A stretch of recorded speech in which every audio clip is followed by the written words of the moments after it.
to a lot of people in this country that in fact this institution of the Senate can rise to the occasion when other people are failing. They say that with great power comes great responsibility, and I don't think that in this house there was somebody with a greater responsibility leader to set the tone for the discussion that we want to have this particular morning. I think I hear what Kenyans are saying. They want to see from the leadership of this country contrition. They want to see remorse. They want to see us taking responsibility for everything that has happened, that has led us to this particular moment. And allow me to follow in your footsteps and also tender an unreserved apology to the people of Kenya if I have contributed in any way by my conduct, by my speech, to bringing the country to where it is today. I apologize for that. Honorable Speaker, as a senator of Nairobi, you know that Nairobi has borne the brunt of the protest, of the killings, of the loss of lives, of the loss of property. As we speak right now, we have 39, as of the last count, people who have lost lives across the country. And more than half of that, at least 19, have been killed in the city of Nairobi.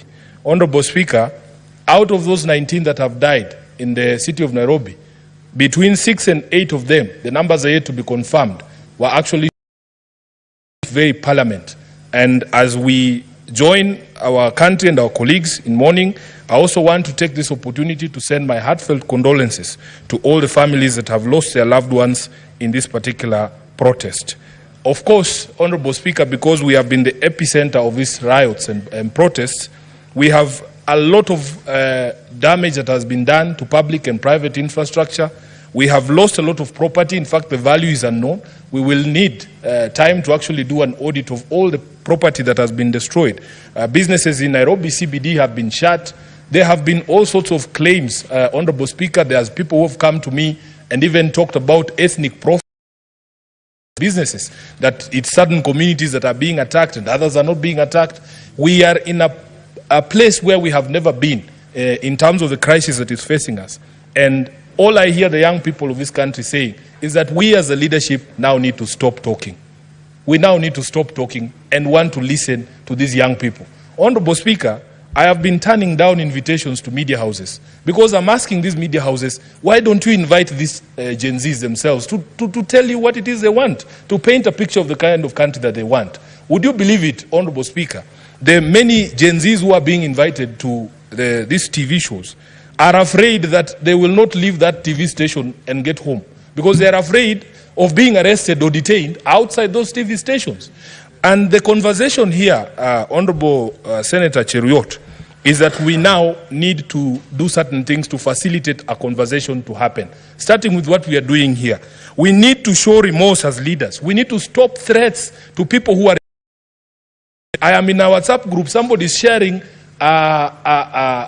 what is it called, a charge sheet of someone who's being arraigned in court because they said Ruto must go. I mean, Honorable Chair, we must get to a place where if we are going to have a national conversation, let us allow people to express themselves, and that is the only way we will hear what they have to say. We need to put aside our egos. I know some of the things that we are being told and the things that are being directed at us is very humiliating. As leaders, we are not accustomed to this. But, Honorable Speaker, it is a time to set egos aside and just listen. There is something very profound that the majority leader told me yesterday. He said, Sifuna, right now, there are no more political goals to be scored.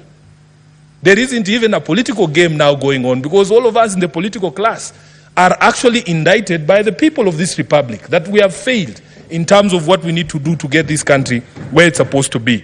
I have shared an example here that on the day of the 25th of June, Ruto was being stoned in the city of Nairobi. And by the way, although it is a car that is popular with members of parliament, very many Kenyans actually drive this car. It is one of the most ubiquitous cars in the streets of Nairobi. So imagine you being a doctor or a lawyer, you have nothing to do with parliament, driving around the city and people attack you because of the car that you're driving. It is a problem that we have to solve. By our own conduct, we have put all of us in the line of fire. An MCA leaving the County Assembly of Nairobi, one of the nominated MCAs, was attacked, Honorable Speaker, And yes, she was, her car was badly damaged. She was badly hurt, including her driver. She had to get surgery. By the time people are saying, oh, stop, this is not a member of parliament, or this is a member of the National Assembly, you are already dead. That is what we are saying. We need to come and rise above all these differences that we've always had to have a conversation about our country. Kenya has changed forever. We must not allow us to go back to the bad manners. I was seeing clips of young people on TikTok saying they are very happy there are no more strobe lights, there are no more sirens, people are not overlapping. They are asking where have all these big vehicles gone in the streets of Nairobi. Honorable Speaker, I saw a newspaper article in the Standard today saying that MPs are in hiding, members of the National Assembly are in hiding. And the question is, where are these members? I'm very proud to be a senator today, that we are not hiding from the people. We are here to actually take responsibility for all our actions and to try and assuage or deal with the problems that we have contributed in bringing about. So, Honorable Speaker, there are things, in my view, that we can do. And this moment does not call for us to tell the young people what to do. We need to demonstrate that we are hearing what they are saying and look at ourselves in the mirror, Honorable Speaker. It has to be about us. We start with the House of Senate and the House of Parliament generally, so that we are able to demonstrate that we understand what these young people are saying. So in my presentation, Honorable Speaker, I will be proposing that we don't tell anybody else other than ourselves what we are going to do going forward to try and help this country to move from the quagmire that it finds itself in. And there are very low-hanging fruits. My friends here have spoken, for instance, about the supposed salary increments. By the way, in defense of the SRC, I know many of you have bashed them here. That Gazette notice that is in the public domain and discussion right now was published on the 9th of August 2023, the day we went for elections. I am telling you, because it is supposed to be 2022, 9th of August 2022, because it's supposed to be that members of parliament, when you go for elections, people should know how much money you're going to make in advance. And the role of setting salaries was removed from us. The public still thinks that Sifuna has the power to increase his own salary. I do not have that power.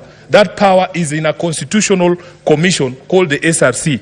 Honorable Speaker, what we need to do, and I'm very happy my colleagues who have gone before me have said it, in all honesty, nobody asked for that increment. Nobody that I know. Personally, I never asked for that increment of 14,000 shillings.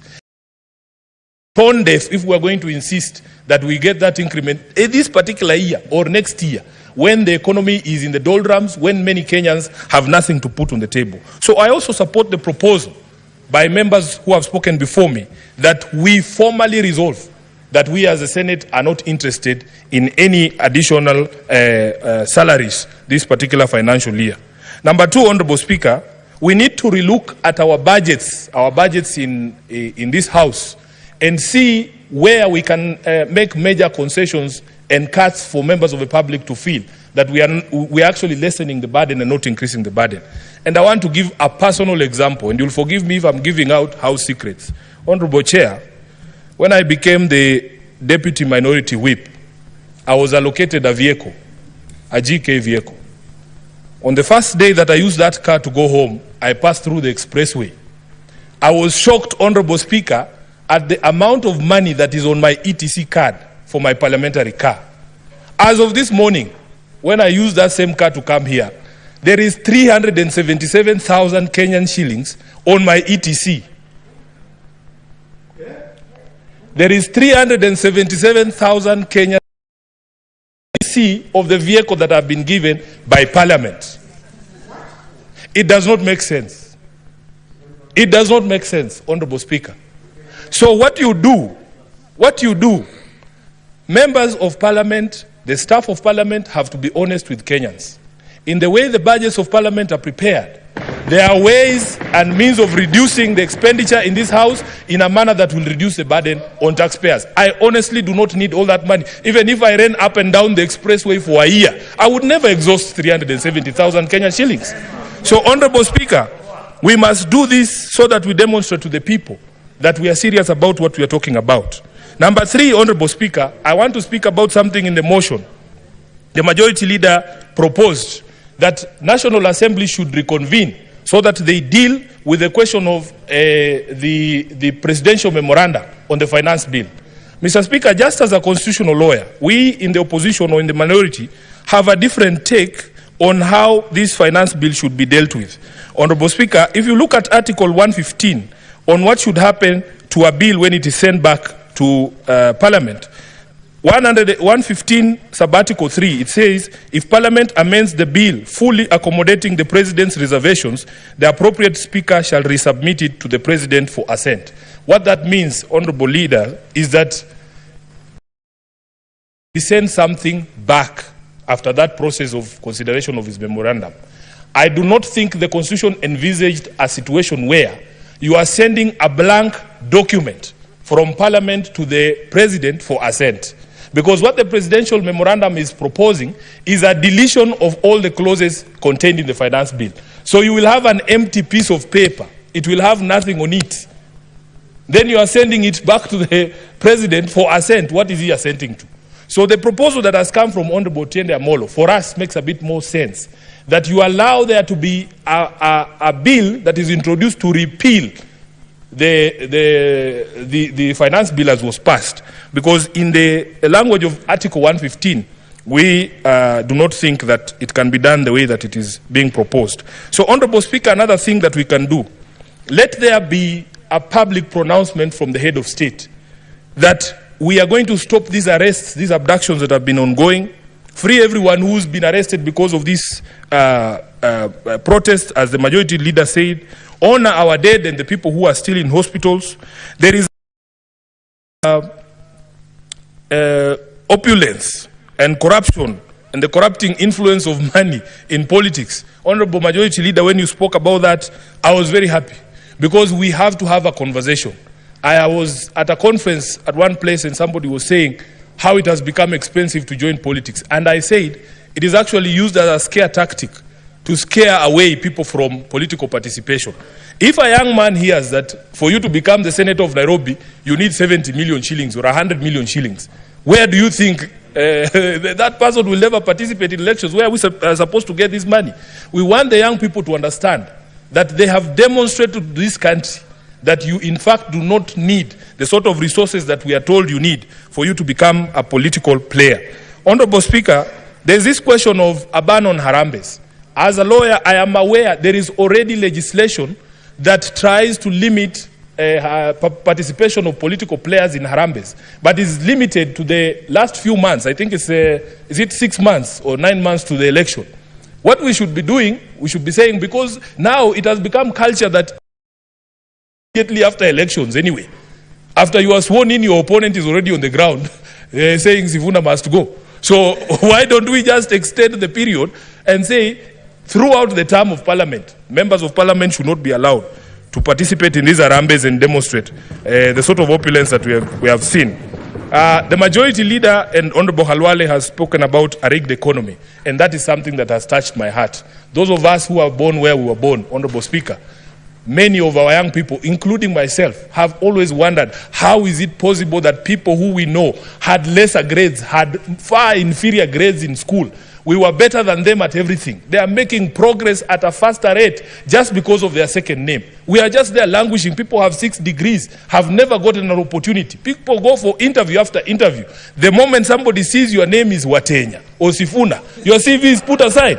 Wanasema leta ya huyu. It is very embarrassing, Honorable Majority Leader, that sometimes an entire institution from top to bottom has members of only one office. I think these are the things that are going to make our people extremely mad every time these matters are brought about. So if you don't address these matters, Honorable Speaker, we are going to be able to we are not going to be able to deal with the problem. We have seen young people, especially when it comes to employment in public service.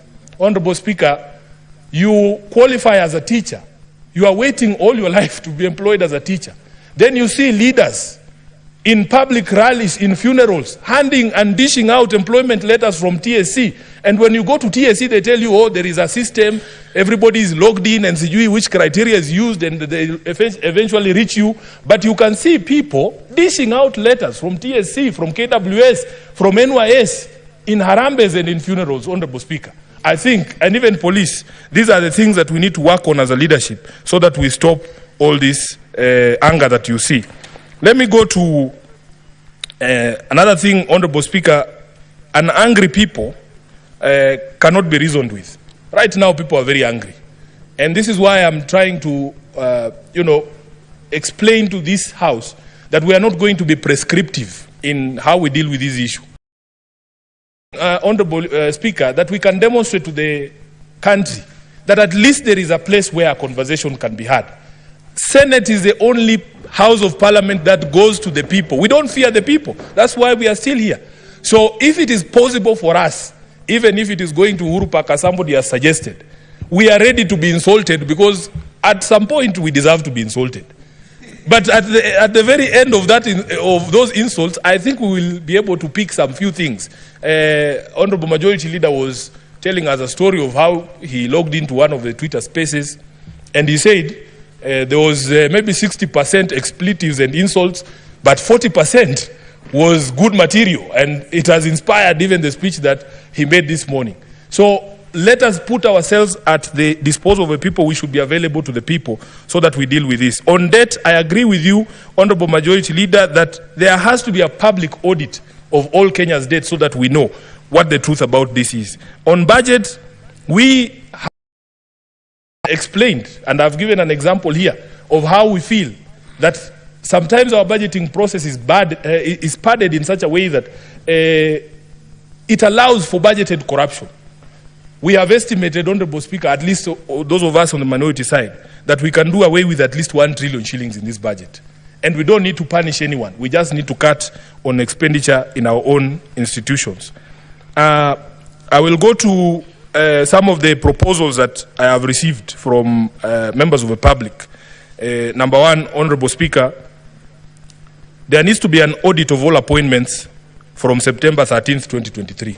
Because as Honorable Senator Halwale spoke and said, there are some offices that have been created that we do not even understand the basis of their existence. Look at the number of advisors in government. There needs to be a public audit of all these advisors, and tell Kenyans why it is okay for one office of the advisor on the economic matters, Honorable Halwale, to have more money for travel than 9 committees of this House combined. It doesn't make any sense. So the specter of personal assistance in government, we need a public audit of that. There was another office that was created, and this one, you'll forgive me, Majority Leader, of faith intercessors. We need a public audit of who are these people and why are they earning public money. Honorable Speaker, I had occasion to see one business card of one of those faith intercessors. It was the most powerful business card I have ever seen in my life. Honorable Speaker, you have spoken about the office of the First Lady, and I am happy that the President himself took a first initial step to say that office will cease existing from, I think he said, Monday of this week. It had 285 employees. I am telling you, the Deputy President, the wife of the Deputy President's office, 100 employees. Honorable Speaker, we cannot continue like this. Then there is a specter of retreats, and this one we are all guilty as members of this House. We need to look at our retreats, whether the retreats we are taking are necessary, whether these meetings cannot be had here, whether those resolutions cannot be. And then in the independent commissions, in the ministries and in corporations, I was just being told that there actually also exist fake retreats.